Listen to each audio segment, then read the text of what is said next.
que na Constituição da República, e depois com a Constituição né, com a feitura da lei constitucional, que é um documento jurídico legal de regulação do país, né, daquilo que vão ser as ações dos cidadãos e do governo, né, estabelecendo tudo, direitos, liberdades e garantias e todos aqueles pressupostos legais, como já disse, de coisa, né, de orientação e governação.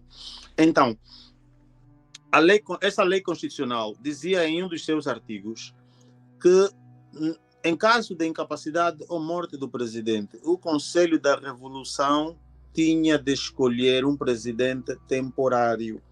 Veja a circunstância em que o presidente José Eduardo dos Santos surge no cenário. Veio com uma carta dizendo que foi assinada pelo Agostinho Neto antes da sua morte, e essa carta dizia que ele, José Eduardo Santos, tinha de ser o substituto de Agostinho Neto, e convenceu as pessoas que era uma decisão de Agostinho Neto enquanto ainda estava vivo. Olha, mano, desculpa só. Essa carta aqui foi confirmada que era mesmo do Zé desculpa, era mesmo do Agostinho Neto? Ou nunca foi confirmada?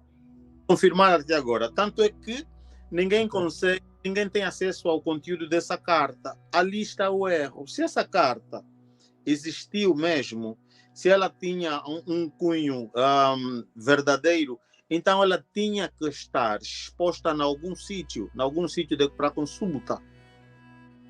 Porque é a vida de todos que estava em jogo, não é uma carta apenas, que se resumia na vontade de Agostinho Neto. Tinha de ser a vontade da nação.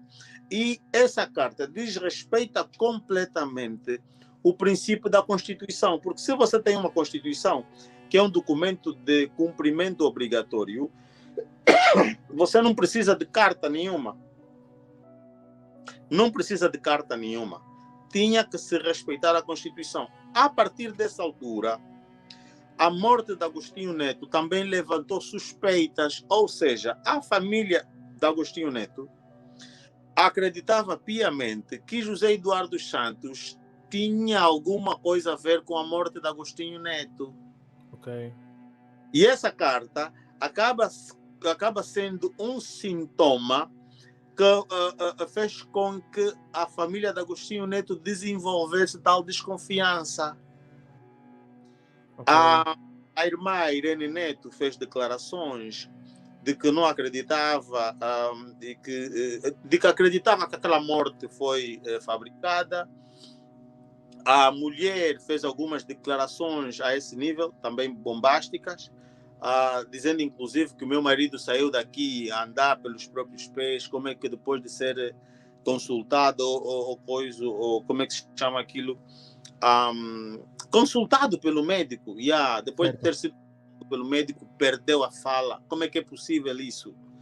Então, há um conjunto de elementos que levam à desconfiança, que levam com que as pessoas na altura desconfiassem de José Eduardo Santos como tendo sido ele o arquiteto da morte de Agostinho Neto. Hoje, com todos os áudios que a Tizé tem dado a fazer, leva-nos também a acreditar, né, segundo ela própria, que João Lourenço, o presidente atual, tem alguma coisa a ver com a morte de seu pai, José Eduardo dos Santos. Ou seja, nós temos até hoje 3 presidentes, 2 dos quais já morreram, e os seus sucessores são vistos como os arquitetos da morte. Ok.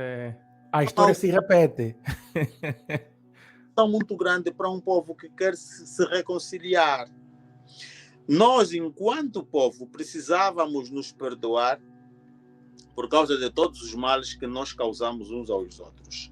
Mas tinha de haver um perdão generalizado, tinha de haver uma sessão aberta, onde os mais velhos tinham de sentar e confessar seus pecados, seus males, uns com os outros. Assinavam um documento de perdão efetivo, no sentido de esquecer. Esquecer é colocar aquele passado sangrento, aquele passado trágico no passado, no seu devido lugar, e dali para frente estruturar formas de novas formas de vida, né?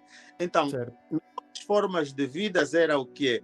Fazer com que o angolano pudesse se realizar na perspectiva daquilo que são os seus sonhos, os seus interesses pessoais. Mas quando eu falo os angolanos, são todos os angolanos, e não deixar uns a mercê, uns a mendigar e outros a ascender.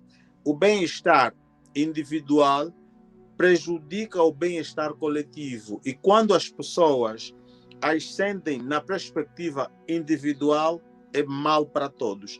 Quando as pessoas ascendem na perspectiva coletiva, o bem é para todos. Então, eu não tenho boas referências de José Eduardo Santos. Eu acho que devemos ser um pouquinho mais realistas. Não existe o arquiteto da paz, porque a paz ela surge com a morte do Savimbi, mas ela nasce de uma negociação entre as partes.